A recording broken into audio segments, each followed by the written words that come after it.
Wealth inequality at the state is being replicated globally. Within the state, these structures that create wealth inequality as it flows are based off those same factors that are being replicated at a global level. Wealth inequality can also be seen as the linking to economic and political inequality. Looking at the national level of the US first, 69.6% of American population makes under 100K, which average income in the United States is 89,000. In this graphic, I would like to show how the 1970s and 1980s growing wealth with wealth and what it has done until now. Over the entire 34-year period between 1979 and 2013, the hourly wages of median wage workers, who earn more than half the workforce but less than the other half, were stagnant, rising just 6%, which is less than 0.2% per year. This wage growth occurred only because the wages in the late 1990s when labor markets got tight enough. Unemployment, for instance, fell to 4% in 1999 and 2000 to finally deliver across the board hourly wage growth. The wages of middle wage workers were totally flat or in decline over the 1980s, 1990s, and 2000s, except for the late 1990s. The wages of low wage workers fared even worse, falling 5% from 1979 to 2013. In contrast, the hourly wages of high wage workers rose 41%. The next graphic I would like to show is the decline in the real inflation adjusted value of minimum wage since its high in 1968, as well as what the federal minimum wage would be today if it had kept pace with the growth of real hourly wages of production and non-supervisory workers who make up 80% of the workforce. Had the federal minimum wage kept pace with productivity, it would be over $18 today. Though not shown in the figure, the federal minimum wage did keep pace with productivity in 30 years before 1968. The minimum wage essentially establishes the wage levels of the bottom fifth wage earners. These low-wage workers are far more educated and more older than low-wage workers in 1968. Yet, despite being more skilled and productive, the wages they earn are lower than the wages earned in 1968. The failure to raise the minimum wage had essentially adverse effects on women and minority workers. The next topic I would like to bring up that contributes to wealth inequality and has an effect globally is transnational corporations. They would undercut and find ways to produce their goods cheaper. Like Walmart and Amazon, it is not only going to give its benefits, but goes around globally to find a way to make its goods and make money. Like capitalism. I would like to focus on Walmart as an example because it is a huge transnational corporation that has defined America as being the largest corporation in the U.S. It is also a massive transnational corporation continually growing since the 1990s. Walmart has expanded its company into global market by expanding its operations all over the world. Starting from South America to Asia, Walmart's never-ending supply of products with low prices dominates sales in the U.S. As one of the largest transnational corporations in the world, Walmart is a vital piece for the business of international trade in information and entertainment. Walmart has been notorious for shutting down family-run businesses in towns and cities by offering constant low prices and mass-producing products. Walmart has moved into communities and destroying them, wiping out stores, slashing the tax base, and turning downtown areas into ghost towns. Most Walmart employees often have extremely low wages, average hourly pay in 2010 being $8.75 with $13.60.50 gross salary.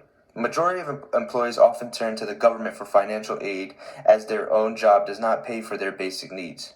But I want to also mention that the products that these workers are using to stock their shelves come internationally, from paying workers way below minimum wage and hiring young adults or children to even work in these sweatshops.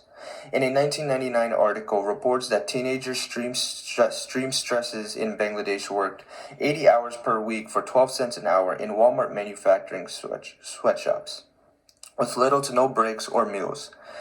They bypassed all the laws that would have been used against them if it was a U.S. citizen living in the U.S. More factors I would like to mention that countries with low economies tend to struggle to make progress and ends up causing the people of that country to suffer in wealth. Some reasons I like to show that cause countries to have bad economies are political stability. Countries with recent history of war and civil conflict are more likely to have economic poverty. War can cause economic damage, destroying buildings, workforce, but more damagingly, it can discourage investment and ordinary business activity. The existence of civil conflict is one of the strongest indicators of stagnating economic development. Another thing is the levels of education. With countries that have low levels of education and skills are generally stuck with labor-intensive primary sector. Countries with more skilled labor are able to command higher wages and more capital-intensive methods of production. This explains why countries have a low levels of natural resources are able to become wealthy. For example, Japan has very limited supplies of raw materials, but its economic development in the post-war period has been based on manufacturing and adding value to raw materials. Working culture in countries also affect this. Countries with strong working entrepreneur culture are able to promote economic growth and economic development. A success of the Japanese economy in the post-war period was a strong ethos which promoted continual improvement in the working process. This included good industrial relations and motivating workers to take pride in their work. This contrasted with the UK, where in the post-war period there was more industrial unrest, conflict between workers and management, and difficulty in bringing in new ideas. Solutions that I would like to propose after looking at articles written by some researchers in this topic are that if the private market fails to provide enough jobs to achieve full employment, the government must become the employer of last resort.